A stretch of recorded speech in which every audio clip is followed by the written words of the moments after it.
All right. Everyone's time is super valuable, and we are absolutely excited that you are willing to join our session today. So I'm very excited to kick this off and get started with everyone. Welcome to Citi Speaks Out. We are hosting a webinar on intersection representation and networking across geographies. And we're going to kick off by walking through the agenda, letting you know what to expect of each of us, as well as introductions, and then let you just know a little bit about where we came from, how we got started, and what this Citi Speaks Out session is going to be all about. We can go to the next slide. I can walk through the agenda. Okay. There Perfect. we go. All right, so our agenda for today, introductions. We're going to get to know each other in just a moment. We'll introduce everyone that is part of the Citi Speaks Out session for today. We're going to give you a little background on why we did this, why this became important to us, and our mission for this year. We're going to talk specifically about what this Speaks Out series really is, how we planned and how we implemented it, some lessons we've learned along the way, the benefits that we've all found as being a part of this, as well as our participants have shared with us. We're going to provide you with some insights on our implementation guide, and we're going to leave plenty of time at the end for a Q&A. All right, as we move on, we're going to go ahead and tell us a little bit about ourselves, first of all. So I'm going to introduce myself first, since I'm already speaking. So I am Carrie Elling, also Kari Elling. I go by either one interchangeably. My pronouns are she and her. I am a Senior VP of Client Experience at Citi. I work in the global consumer baking industry. I am from South Dakota, and I started the Sioux Falls Pride Network. And I work behind the scenes on a lot of the logistics. And just to share a little bit about where my passion came from and why this is so important to me and why I even became engaged in kicking off the Pride Network in Sioux Falls. I know we don't have a whole lot of time, so I won't go into too many details, but happy to share further along down the road if anybody wants to reach out to me personally. But in 2008 and 2009, as my side gig as a youth director, my church became under attack from within. Many of the people fought really hard to try and get us to leave the ELCA because the ELCA made a decision to allow same gender priests and pastors to get married, as well as allow them to host weddings and to be supportive of the community.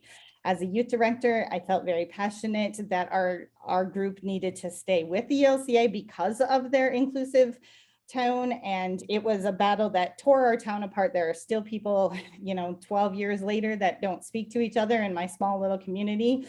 But in the end, the right side won, and we stayed with the ELCA, and we are extremely inclusive church today. And that was a big piece of why I just became really passionate about wanting change, not just in my everyday life, but also wanted to help South Dakota's site really become more inclusive at the bank as well. So that's a little bit about my background and why I became so passionate about being supportive of the community. I'm going to turn it now over to my dear friend Joe and let him share a little bit about his experience. Thank you, Carrie. Hello, everyone. So my name is Joe Hernandez. My pronouns are he, him, and él for those of you that speak Spanish. I am a program manager at Citi within the Global Functions Technology group. I'm actually the program manager for data lineage implementation for finance and risk. And I am based off Guadalajara, Mexico. I am part of the Pride Network. I'm one of the co-chairs for the Mexico Pride Network within Citibanamex. And within the Speak Out team, I am a project lead. I think similar to Carrie, the reason why this was important to me is I wanted to make sure that we could connect, and I'm very passionate about LGBTQ plus issues because I identify myself as a cisgender gay man. So definitely looking forward for the conversation, and I'll turn it over to Tommy. Thanks, Joe. Hi, everyone. My name is Tommy Oswald. I am a current HR analyst at Citi, part of our postgraduate rotational program. I just recently joined our Global HR Chief Administrative Office team to help with our return to office and future work efforts. However, for the past year, I worked on our Global Diversity and Talent Management team, where I served as the HR liaison for this project and supported various other LGBTQ plus initiatives at Citi. Some other quick fun facts about me: 24, openly bisexual, Latinx, and in my free time, I love songwriting and making niche Spotify playlists. Okay, I'm going to pass it over to Olivia. Thanks, Tommy. My name is Olivia Babakwa. My pronouns are she and her. I work on Citi's talent and diversity team for the institutional clients group, which basically means I manage different programs to develop our Black talent, and I work on LGBT plus inclusion initiatives within that institutional clients group of the bank. I helped connect the SpeakOUT team with the New York City Pride Network's ally engagement group. They developed some of the trivia questions to make the sessions more engaging, which we'll probably speak to later in the session. And fun facts about me, I love backpacking and camping and going on really ridiculously long runs. All right, sure. You made me look bad. I just had a short run earlier today before we met. All right, moving right along. Thank you all for sharing a little bit about yourselves. I do want to point out to those of you that are participating, and I'd ask you to go out there right now, that we are using Slido for our Q&A session, and that will become extremely important towards the end of the session when we open things up for Q&As. But we also want to know a little bit more about you and where you all are coming from. As we move on throughout this session, we'll help kind of shape the direction that we lead the conversation in. So if you would go out to slido.com and enter the code Citi SpeakOUT, or just go ahead and scan the QR code below to access. We've got a couple of questions out there, and we'd like to really just understand where you all are coming from. And the passcode is DPR9 &end. So if we want to head out there right away, our first question is, how is your employee resource group structured? Tell us a little bit about what your background is with your employee resource group. And then Tommy, if you could flip it over to Slido. Or do you want me to? I can too. Yes, you're right. you're also. Never mind. That was me. You're right. Look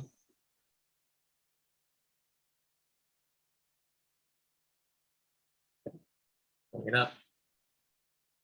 Yeah, it's, hold on. And the code for the Slido should also be in the chat as well. Okay, we just got a comment that says, there's no active meeting. It is activated. We do have a question already out there. So,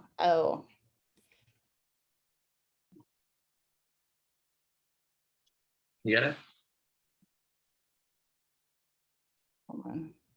I apologize. There we go. We're getting some questions out there. I'm going to go ahead instead of screen sharing because it's not popping up to be able to share, and just kind of let you know how we are running. Currently, the majority of those that are answering the question are part of a local group. So we have 43% part of the local. And then we have, regional is now taking the lead. We're going to leave that open for about 10 more seconds and let you all answer as the numbers keep rolling in.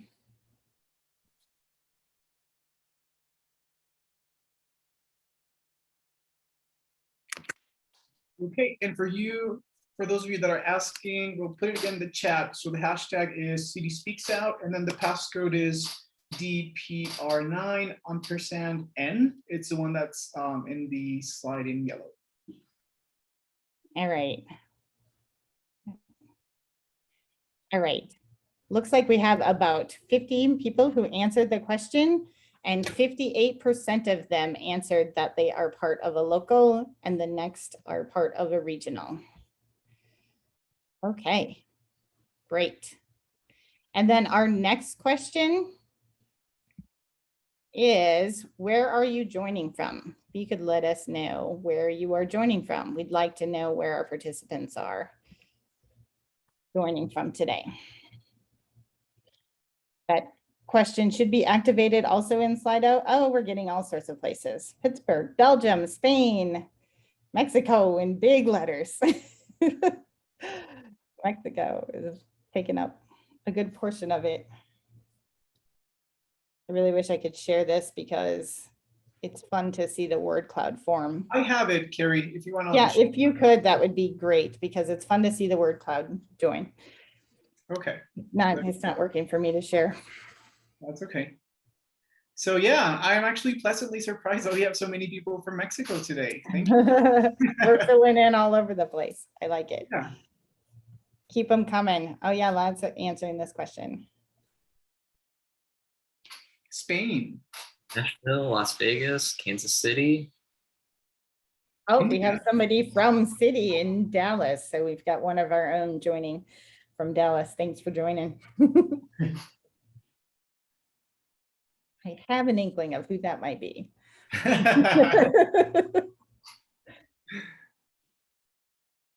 Okay, awesome. Chile, very fun. All right, this was great. This is really helpful, and we'll share this as well when we download the file in a bit. So appreciate you all being willing to participate in that. It helps us shape how we move throughout the session today.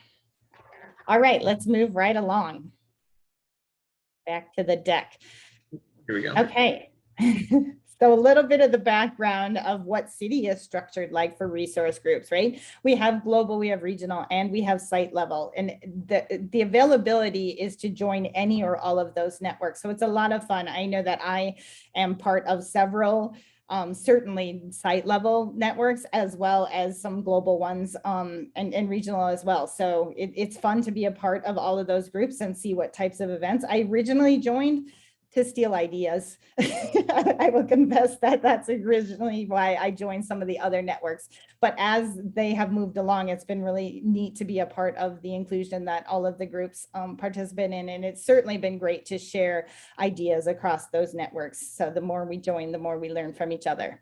So during the 2020 ONE Summit, that was the most expansive and diverse for us. And that is really where we kicked off and how we got things started. That is how we got to know each other and how we decided we really needed to take what we learned at Out and Equal back and reach more than just our sites, right? We were all, those of us that had attended before, we had run back to our networks and shared all of our great ideas. And some of them we were able to kick off. Some of them were a little bit too big. But once we decided that we were going to start sharing our ideas and expanding across the networks and share this Citi Speaks Out series, it really began to grow, both in participation as well as in what we were able to do, because we had access to more speakers. It was just an exciting time to be a part of the network expansion, and really it really helped us actually to be a part of the Zoom community, because it helped us reach people really without a whole lot of logistics behind the scenes. So Citi, with over 200,000 employees, we had 65 people participate in 2020. 70% of those were first-time attendees. We had 11 countries represented, and then 25 Pride networks across all lines of business. All right, let's move along and I'll share a little bit more. All right, so why do we do this? I shared a little bit about that just moments ago, but I want to give a little bit more background on that. So before the 2020 summit, we really had limited cross-network collaboration. There were some of us that got to know each other and shared ideas, and like I said, stole from other networks who were putting on events. But we really didn't have any cross collaboration. We really didn't get together as a group. We may have got together as a whole group. I know we had chairs that met once a month and shared ideas, but we didn't put things on together. And we didn't reach each other through the networking that we had, you know, in this smaller group that we set up with the Speak Out series. So there were less opportunities to share experience, and we really didn't have access to good speakers outside of local networks. And a lot of times the people within a local network weren't as comfortable sharing with the small group of people that they knew at their site, right? And a year ago, if my network had said, hey, let's bring in a drag queen and have a performance, we would have never been able to pull that off in South Dakota. So I personally was really grateful for our Speak Out series to be able to pull that off. That was one of the more exciting events that we had, and probably one of my favorites, except for Tommy speaking at the last one, of course. All right. So that presented us with an opportunity to leverage learnings from the summit, bring them into tangible actions, and really put what we learned at the summit to good use across not just our own networks, but across the networks that we work with. So we really were able to bring in a lot more participants, not just in people that were able to attend the sessions, but also in who we could have participate and the topics that we're able to provide. And I certainly know that at our site, we got a lot of feedback for people that were able to attend that just didn't even know what the possibilities were. They were so excited to hear about how the other sites did things and how much more inclusive we could change our culture to be. And we've done a lot of work internally because of this collaboration that we've done together. All right, so I've kind of overextended my time and I'd really like to turn it over now to Olivia. Absolutely. Could we go to the next slide, please? So what was our collaboration? It was the Citi SpeakOUT speaker series. So this was basically a monthly speaker series that representatives who've been to Out and Equal from all of our different Pride networks across the US and Mexico organized together, where we would highlight the voices of different employees who were part of the LGBTQ plus community. And we did so with a focus on intersectionality. And what do we mean by that? So we wanted perspectives of people who were part of the community, but then also part of other affinity groups, right? So maybe they were also part of the Black Heritage Affinity or Hispanic and Latino Heritage Affinity.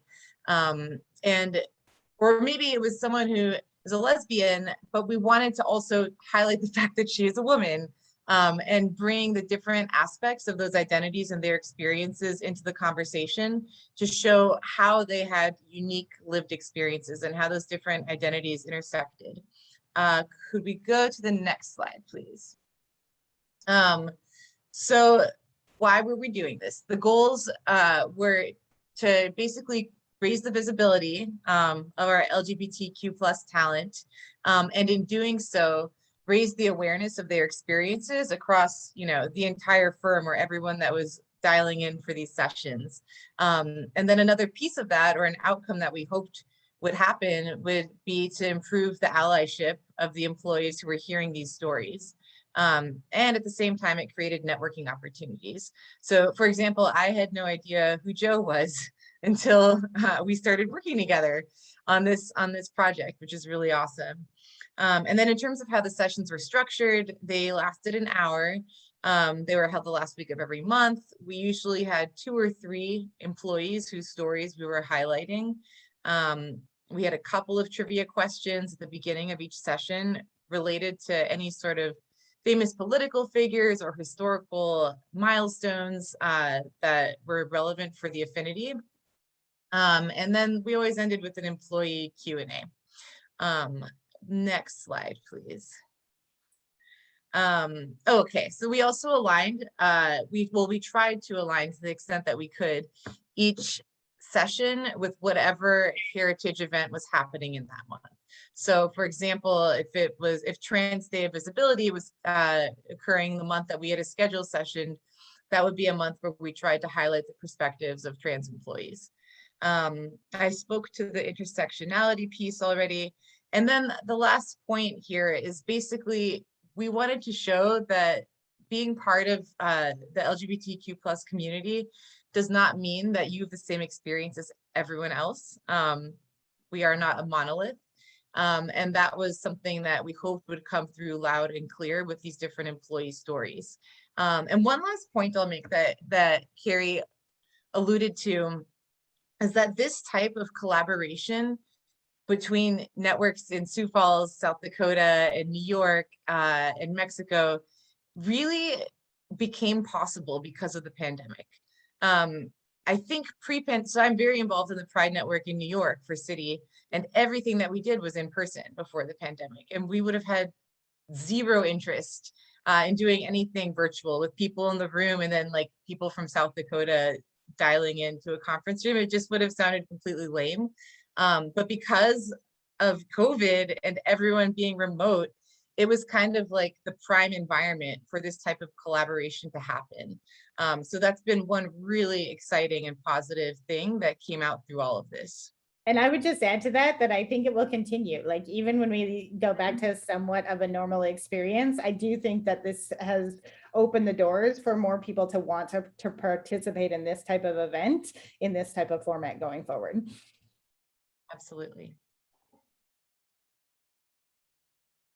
Hey, thank you, Tommy. So planning and implementation, if you want to go to the next slide. Okay, so basically, like Carrie was saying earlier, this was a collaboration that was a direct outcome of last year's Out and Equal Summit. So post-summit, we actually have a group, and I will give a shout out to Drew, who's probably on the session, and he usually helps us with the pre, during, and after summit coordination. So after the summit, he sent out a survey. He was asking who would like to collaborate to see what we could bring back from the summit. And that's when we came up with this task force of different volunteers across different sites and backgrounds. And that's how we all came to know each other. Then we spent about 2 months organizing objectives. What is it that we wanted to do? What was the scope? Reaching out for speakers, casting the net, and lining up the events for the year.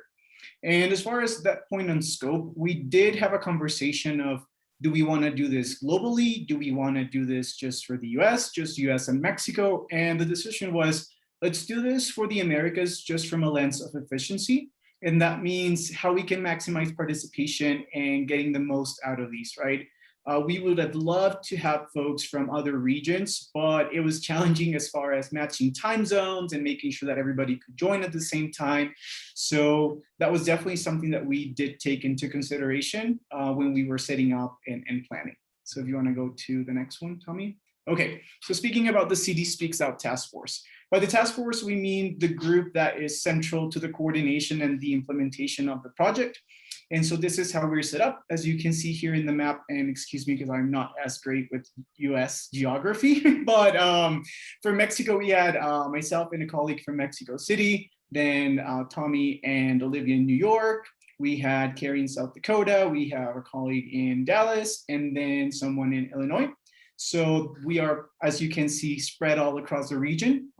We have a group of project leads, which you can look at it from like maybe a project management lens, just making sure that we're all working towards the same tasks, achieving the goal, delivering it on time. Then logistics, which means Slido, Zoom, making sure that we have everything that we need as far as tools for the session. Communications, which is basically reaching out and making sure that people have the information to join and that they know when this event is coming up. Engagement, so items such as the trivia that Olivia was just mentioning about, not just sharing information, but also educating people and keeping them engaged with the topic. And then Tommy as our HR liaison, just making sure that whatever we were implementing and putting out there was actually as standards and looking from a Citi diversity lens. So if you want to go to the next one, okay. So implementation and execution, and this is something that you want to keep in mind if you were to replicate this in your organization. Don't be afraid to have everything perfect and clearly lined up. I know myself, I'm a perfectionist, but what you want to know is it's not going to be perfect the first time around, but you want to focus on actually making it happen and highlighting those stories. And an example of this is when we first kicked it off, nobody really raised their hand to say, I want to participate, because they hadn't seen this before.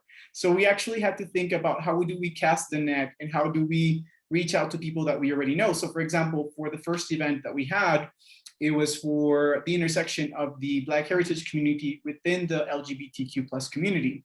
And I remember we were struggling to get speakers, and I was like, oh, a couple years ago, I saw someone being featured in Citi Pride that I recall being part of the African-American community. So I reached out, and that's how we got our first speaker. So what I mean to say is you'll learn from those mistakes. Originally, we also had, I think, 45-minute sessions, but then people asked us to have an hour. So then we extended it. So feel free to make mistakes and learn as you go. It's never going to be perfect at the beginning.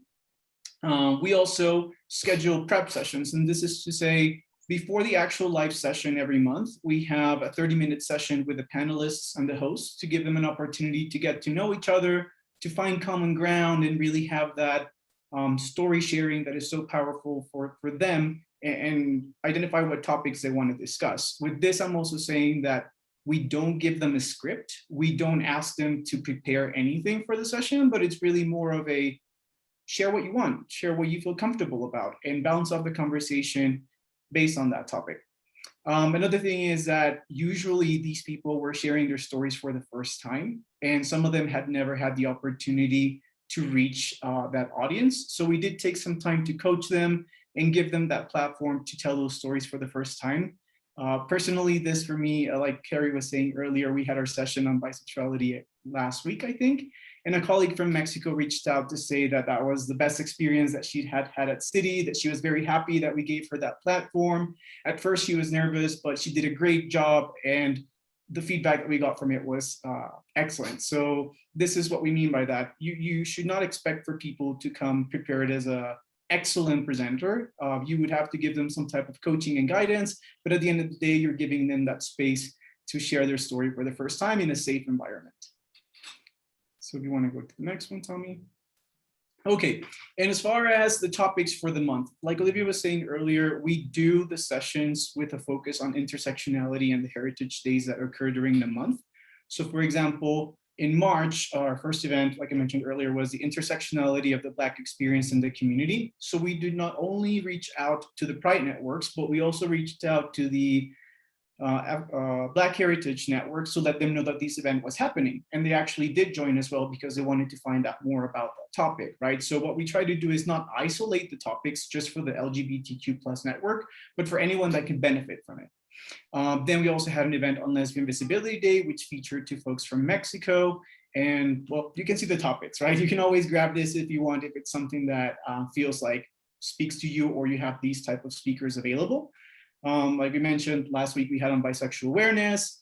Next month, we have the one on Coming Out Day. We have someone from the US. I will be participating in that from Mexico, and then a colleague from Chile. So we do try to bring in different speakers that can enrich the conversation and have different backgrounds, because it does give a different view for the topic. So this is what I came up with. And Tommy, go for it.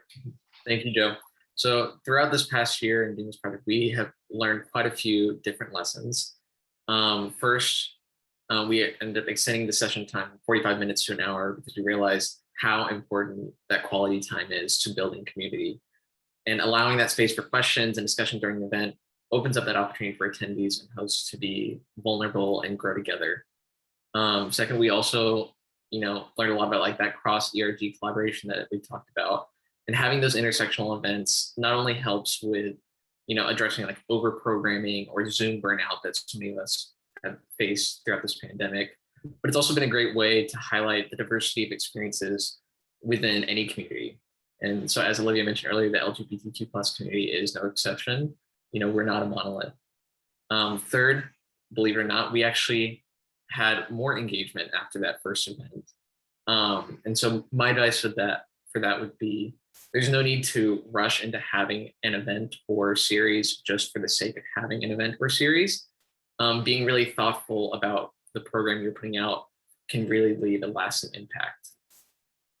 Fourth, for the first 5 minutes of each of the series events that we had, it can often it usually feels like, we're just kind of waiting around for people to get started. So as Olivia mentioned earlier too, we tend to have trivia to help engage and educate people on whatever the topic of the month was. Fifth, it's never a bad idea to plug internal and external resources for your colleagues. For example, for this past session we had on bisexual visibility, we actually gave a shout out to Out and Equal's bisexual visibility guide that they have freely available on their website. So that's a little plug there as well. And lastly, organization is super key. For us, we set up a task force mailbox to help, and a distribution list for this project to help keep ourselves organized, but also showcase to those attendees that we were sending information to that, this is like a serious project and we do want that engagement from them as well. So right here, I want to give you all an example of what the trivia slides look like. So this is an example of one that we used in the past. So basically what we do is when we opened up the Zoom for the event, as people were trickling in, the host would pull up this question, and we have people chime in via Slido or Zoom poll just to see kind of what people's knowledge levels were about whatever the topic was for the month. A couple other lessons that we learned in this process. One was that creating kind of a repetitious or repeatable process, is super helpful when planning a series like this. Thinking about like the different steps to the event and how it's not something that becomes like a drag or task where like you're like, wow, we have to like reinvent the wheel the whole time. So for us, it'd be like, okay, we know Carrie's going to handle the Slido questions. We know Olivia's going to handle the trivia, and kind of having that repeatable process help make it smoother in the long run. Second, we really recommend, creating some sort of run of show document, because when you're doing a live event, even one like this, it can be really stressful to be in the moment and think like, okay, what needs to happen when? So laying out minute by minute, like, okay, at this point, the speaker is going to talk about this, or at this point, we're going to do the Q&A, can help keep yourself organized for those moments too. Also helps to have a backup plan in case Slido isn't show. Exactly. But, I feel like sometimes, the show does go wrong, and that's okay, but we still go on. And third, definitely keep track of metrics. A great mantra that I heard recently was what gets measured gets achieved. And so measuring your progress, whether it's with events or with any sort of LGBTQ plus initiative, is super important to making sure that you're not only meeting the needs of your attendees for the event, but also, for the community as well. Fourth, consistency with communications or dates can help boost your engagement so that your colleagues know ahead of time when to block off their calendars. Like, so they know like, oh, usually like by the end of the month, the Citi Speaks Out series is going to have an event. So like, let me make sure that I save some time for that as well. And then lastly, gratitude goes a long way. So I feel like oftentimes in the DE&I space, the work can often feel thankless, but fortunately you have the power to showcase your gratitude to your colleagues. And so for us, after each event, we have an internal gratitude system at Citi that we use to show our thanks to the hosts and panelists each time. And so now I'm going to walk through a couple of the benefits as well that we've learned from this series. But first, let me showcase a quote from an attendee. So my Zoom is kind of blocking the screen. Okay, there we go. So the quote is, they said, "Thank you for hosting this and sharing your experiences. I consider myself an ally to the concerns that impact the LGBTQ plus community, and I belong to other networks in Citi as well. I do appreciate that you and Citi make these forums available. It helps me to be reminded that not everyone's experience is like my own. It takes individuals such as you and others, not only in the LGBTQ plus community, but in the various networks, to be willing to put yourself out there and share your experiences." So to kind of walk through some benefits, kind of bouncing off that, I would say that there are several different benefits that we've learned. So one is like, I know I speak for all of us when I say, I feel like Citi became a lot less small when we started doing this project. Our networks greatly expanded.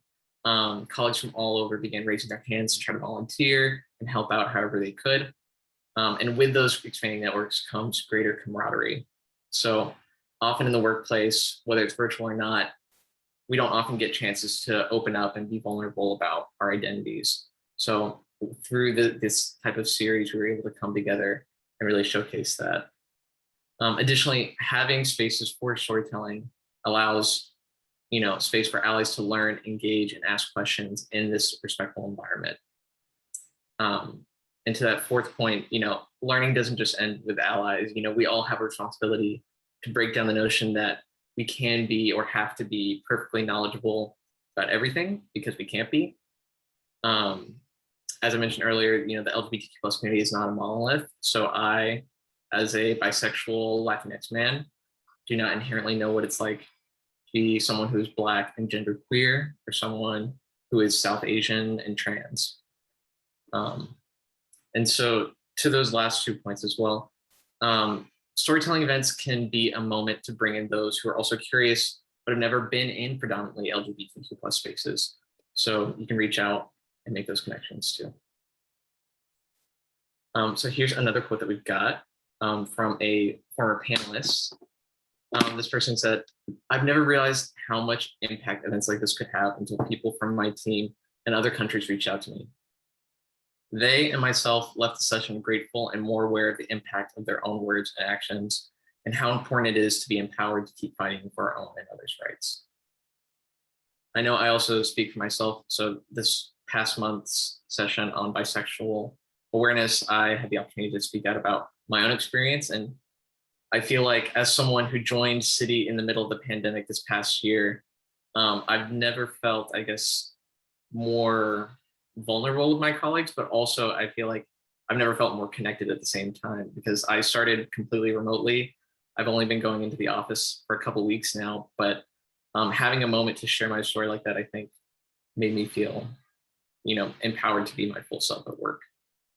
And I appreciate how much I learned from you during your session, Tommy. Well, thank you, Carrie. And so lastly, I've got a couple more benefits to walk through before I hand things back over, but networking. So not only were we able to expand our own networks, but also the attendees as well were able to meet others who maybe shared similar experiences to them or ones that were completely different than them, but they, found out they work at Citi together. These events and thinking cross-collaboratively also offers our senior management opportunity to learn and understand so that they can be better leaders. And then creating that environment, like I said, where people can ask questions helps them to educate themselves and grow as people too. And then lastly, breaking those silos and D&I efforts. There's so much going on all the time in the world, and it's so hard to, address every issue. But a lot of times looking at things from like an intersectional lens helps us all move forward to that goal that we're trying to achieve for equity, equality, inclusion, all that. So I have one last quote here from a SpeakOUT panelist. So this person said, being our authentic selves is the way to be a more productive, creative, and for a meaningful professional career, no matter which industry you're in. SpeakOUT is a space where we can share stories about who we really are. Initiatives like this pave the way to more inclusive environments. I'm so proud to be a part of Citi, an organization that stands for progress and for the things that matter and make a difference. And here are just a couple key performance indicators that I referenced earlier that I do think are important to call out. So we had 8 different countries participate in the series thus far. We average around 120 or so participants per session. And then the most we've had in an audience was for our June session. We had over 300. So I will pass things back over to Joe. Thank you, Tommy. Okay, one last quote. This was this was for actually a kickoff session, and what we heard back was that he had the best experience here at Citi. Thank you, keep them coming. Let's change lives and cultures. So that was actually really nice. I'm gonna go to the next one. So implementation guide. What we wanted to get out of this session is giving attendees something that they could pick up and take back, right? Because it's basically what we did last year. So the intention of giving you a presentation was to share what we did, what has worked for us, and giving you a one-stop shop guide to see how you could take this back. So like we said, you can use your summit learnings, the new connections that you had, adjust them to your work culture, your company, and adding your own touch. So what we can see here in visual is after the summit, you want to get together and set your vision. Definitely design and recruit an expansive and diverse task force. I think we did not touch on this earlier, but Tommy, Carrie, Olivia, and myself are not the only ones that are part of the SpeakOUT session, SpeakOUT task force. We have more people, and I'm happy to say that we have people that identify as non-binary, we have allies, we have people that identify as gay, we have people that identify as lesbian. So you do want to have that same thing within your task force, people that can bring in with different perspectives. So once you have that task force set up, like we said, ours is an 8-people group that has worked for us, but definitely adjusted to what works for you and what you have available. Defining the scope, the operating models, and the topics. What is it that you want to talk about throughout the year? Maybe you don't want to do monthly. Maybe what works best for you is once a quarter, every 2 months, but definitely adjusting for what works for you.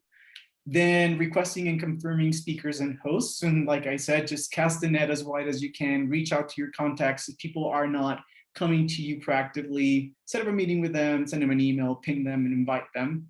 And then finalizing the structure and the communication methods. Like we said, making this repetitive. So how we do it is we usually try to do it the last Thursday of each month, but we also adjust ourselves to the availability of the panelists. And that's something you also want to take a look into of how you make it a repetitive process and what is the structure that you're going to run through. Again, we don't give people scripts, but during the prep session, we do agree on some high-level bullets that we want to talk about. So for example, last week when we had that session, we agreed on talking about bi-erasure or stereotypes, or how is it that it's different being a bisexual person within the LGBTQ plus community. And based off of that, we start bouncing off the conversation. And once you have that set that up, you can go ahead and launch it and enjoy it. And be ready to adjust as you go, right? Because we've certainly Yeah. made some changes along the way. Totally. Flexibility is key. All right, great. We do have some questions coming in. So I'm going to go ahead and share those, and then please keep them coming, right? We have the Slido up there, and we have the QR code and the passcode. We'd love to hear from you. This is our time to turn it over to hear from you, and we'll share as much as we can during this time that we have going forward. So the first question I want to ask, because I do think it ties into the launch that Joe was just talking about, is what are some of the things you did to coach, guide them before the session? So how did we help prepare our speakers? Who wants to take that one? I think Joe can. I was gonna volunteer Joe as well. Yeah. I figured that was gonna be me. Okay, so I think the coaching is during the prep session, you do want to take a minute to understand what the background of that person is and giving them best practices from the previous sessions. I'm not going to say that we have a specific coaching program for people that are panelists, but just as we went through it, we did try to give them pointers. And I think the structure that we just mentioned about agreeing on high level topics gives them confidence that they know what the session is going to be about versus just going in there and randomly talking about their experiences with someone that they've never met before. So I think that coaching is really giving them the space to meet the other people that they're going to interact with during the session, agreeing on high level flows. And then also, for example, for myself, I did sometimes reach out to them separately to see if everything was going fine, if they had any questions. Like we mentioned last time, the last session from last week was someone that English wasn't their native tongue. So she did ask me about like some of the words, but I do think it varies for each of the session. But again, just giving them a structure and giving them the opportunity to meet all of the panelists before the session goes a long way. I think in general, it's a best practice when you have the run of show and the questions drafted to meet with the panelists, you know, the day before or the week before, and to just kind of go through it together. I remember for the very first one that we did on the intersection Black Heritage and Pride, we had someone who I think was going to be, I forget what his initial role was, but I think I was supposed to be moderating, but when we met with the two panelists, it became clear that like my role wasn't even really necessary because we didn't know what their stories were until we had that prep session. And as they started to talk, we realized we had way more than enough content for the two of them to just basically have a conversation in that first session. And we didn't know what their stories were until we had the prep call. So I think it can be helpful for that. But in general, have your questions written out and just meet, you know, even if it's for 20 minutes with the speakers to go through them together. And they change depending on what the topic is, right? Because certainly there was not a whole lot of moderation going on when we had the drag show, right? But there was certainly a lot of prep that went into making sure we pulled off the logistics for that one. So those prep sessions are key. Yes. All right. Very good. Let's move on to the next question so we can get through as many of these as we can. I'd love to hear more about who organized these events and how their time was funded. Thanks, Jesse, for the question. Who wants to take that one? It seems like an HR question. How it's funded. So this project didn't actually have any like particular like monetary backing behind it, other than to set up like our internal mailbox. That was like the one piece just for our own organization. But in terms of getting it all kind of together, I feel like a lot of that was very organic from each of these individuals here, as well as the other project team members. And so once they kind of formed their group, they brought me in as the HR liaison to help make sure that not only was this project, you know, following all the different HR rules that we have in place, but also in line with our broader Pride affinity goals as a company as well. And I think And to add to that, oh, sorry. Oh, go for it, Joe.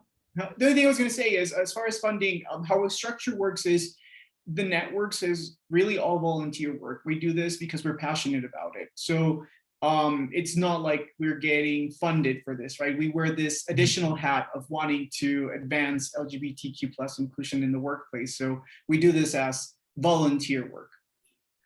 Yeah, and I would say it kind of depends on the participants, both the panelists and the people that are working within our group here, right? I mean, we all have to work with our management to make sure that they understand that this is work that's important to us and that they support us in the time that we're spending on this. So from whether it's an exempt person or a non-exempt person, right? That really is up to the individual to work with their department and their manager to get the support to be a participant, whether again, it's a panelist or part of the series itself. I think that might've been part of the question, so I'm not sure. Okay. All right. So the next question, curious who took the lead to moderate the panels. Was this side of the desk volunteer work, or do you align specific role in your DEI group to do this? I think it's similar to the one before, right? Yep. Most of us, well, we all volunteered to do this. Tommy was at the beginning part of the diversity group within HR. So he was helping us make sure that we were all going through the city strategy for diversity. But again, it was really volunteer work. Even with the hosts, we do invite people proactively. And I guess now that we're talking about funding, what I thought about too is I personally think this is something that is actually a benefit of this, because you don't need funding to implement it, at least in city, right? Sometimes we run into challenges of wanting to invite external speakers, and that implies funding and going through a lot of processes. But here, you're really leveraging internal talent that is willing to share their stories. You're giving them a space to share it across multiple regions where usually they wouldn't have the access to, and they're happy to do it. So I think I understand the concern with funding, but I guess personally I would see this as an opportunity versus a challenge, because you're really leveraging your internal talent. Exactly, and it may look different depending on how you implement it at your company. Like we're doing it through the virtual Zoom setting. If you end up having if you have a smaller ERG population, like maybe you just have your one site, then at that point maybe you can consider oh, maybe you want to get funding for food or something if it's an in-person event. But just for our purposes, since it is over Zoom and in this virtual format, we don't have any of that funding that's typically associated with in-person events. Great. Next question, I'll take a piece of it and I'll let anyone else jump in as well. But the question is there any formal follow-up to these sessions, smaller regional breakout discussions, open inbox policy to contact the presenters? The one thing I do want to add is we definitely have had people reach out directly to some of the presenters, either to compliment them on their work, to ask additional questions. We certainly have that, and usually it's something that's spoken by the participant, as the questions come in. But the other piece is the fact that we use Slido for each of these sessions allows the questions to come in for a week or so after the event, so that if somebody does have a question that comes to them maybe after, or that they weren't comfortable asking in the session, even if they ask the question anonymously, we do go back and respond to that person. Either we ask the panelists to do it or we do it as a committee. And I don't know if anybody wants to add anything else to that. That's a great question. Yeah, I would also say the other piece of follow-up is something that I mentioned earlier about gratitude. So one thing that this project team is really big on is showing that gratitude to hosts and panelists.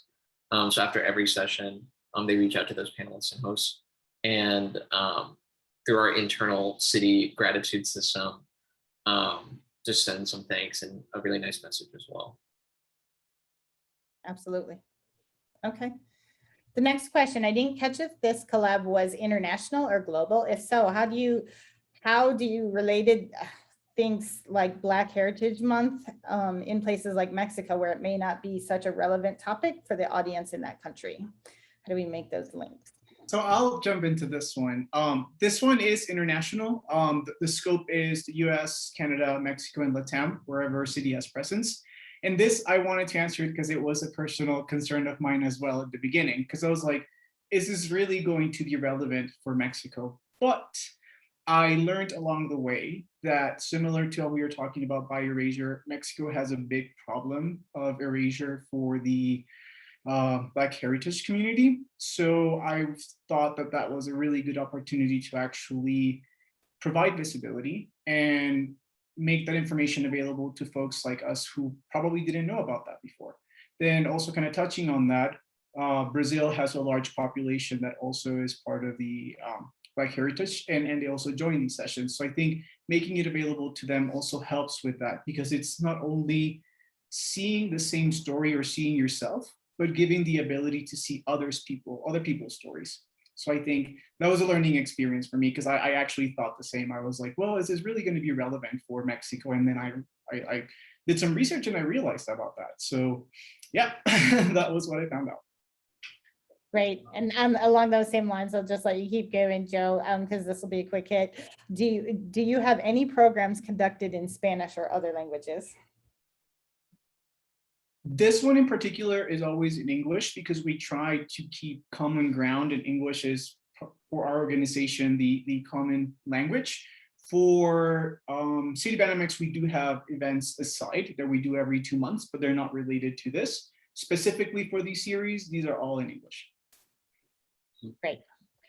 I think this one is really important and relevant. I'd love to know how you found the speakers. Not that they're all really important questions. I would love to know how you found the speakers for each session. Did you have a sense that certain folks would be better candidates? And did you send out a survey requesting voices?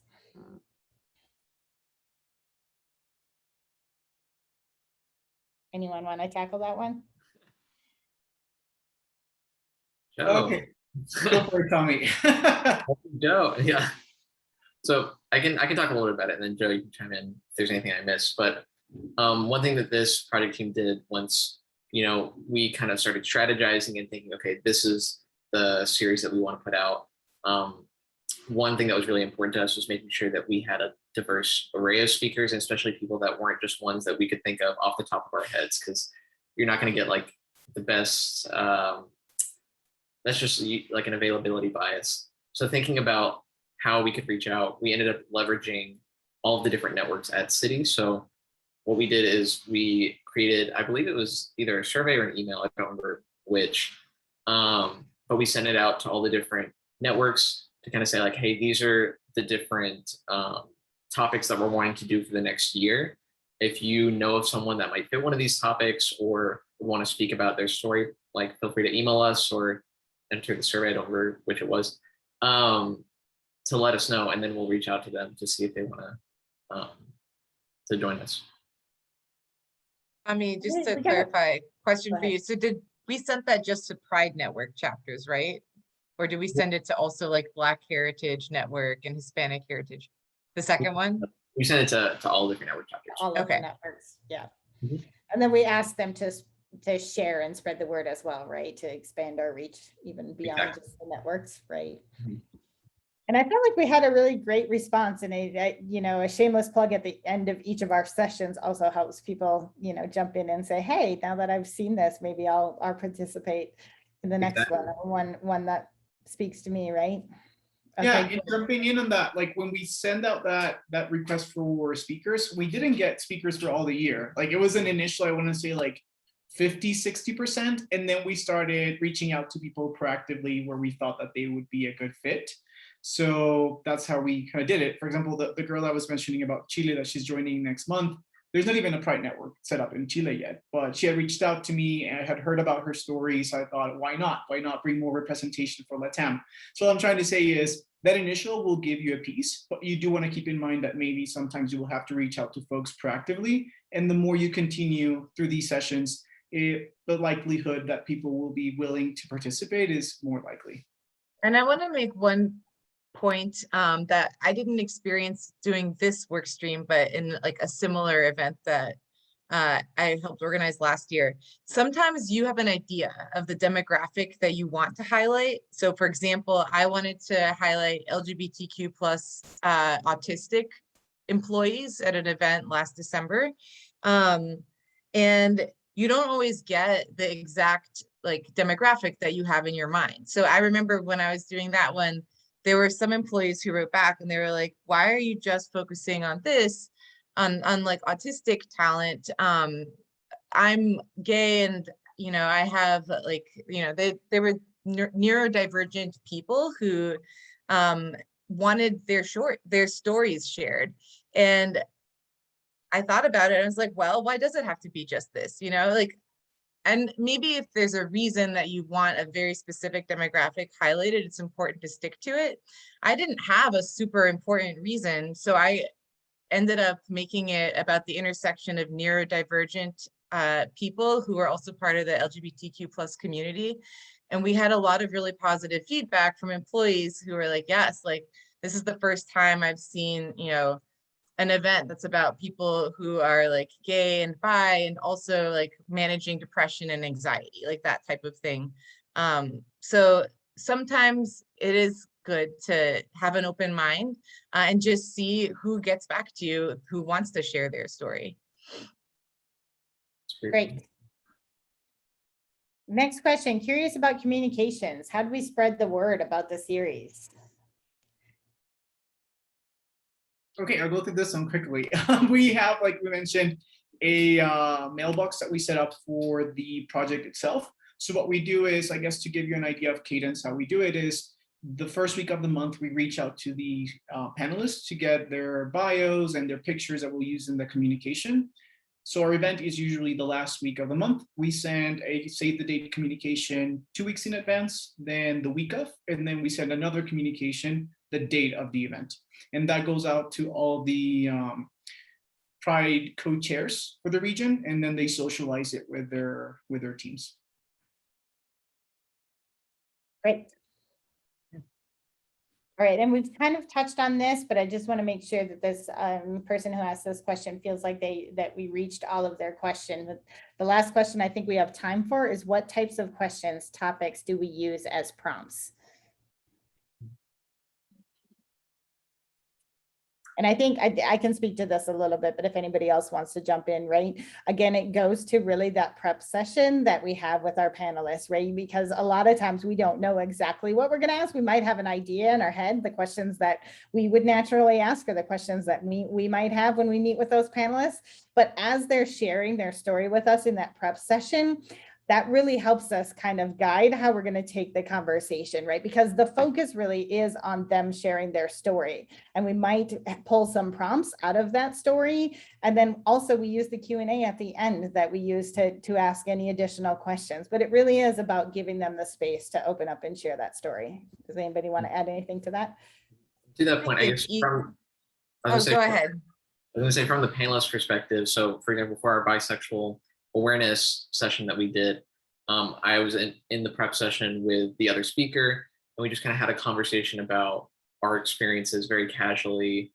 And so we ended up like these different themes started emerging. So we started learning like, okay, our coming out experiences were a little bit different, but there's some similarities between them. We talked about like different like misconceptions and myths around, you know, bisexuality. And things like that. And so once we started seeing those themes emerge in just our casual conversation, that's kind of where we ended up pulling a lot of the questions that led the event.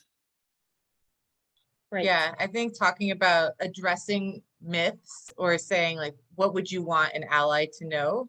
Or what type of ally behavior do you appreciate or do you wish you could see more of is always good questions to have.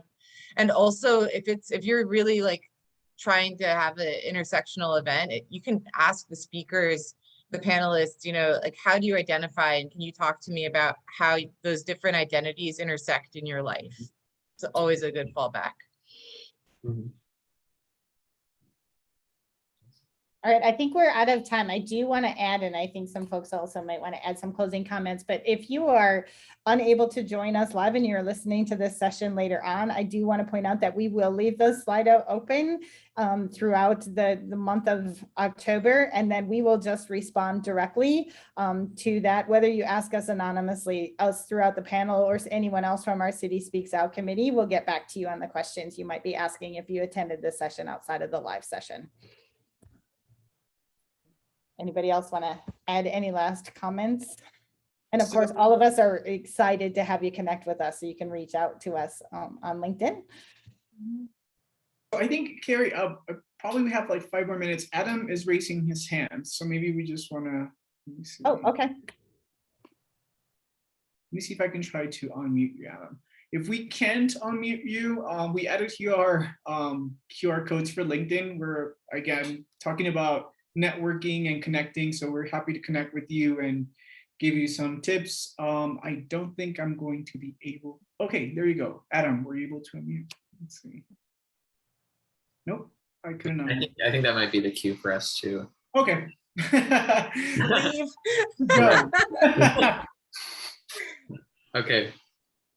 I will. And thank you. That Thanks, is guys. Thanks, everyone. Appreciate it. Have a great rest of your day.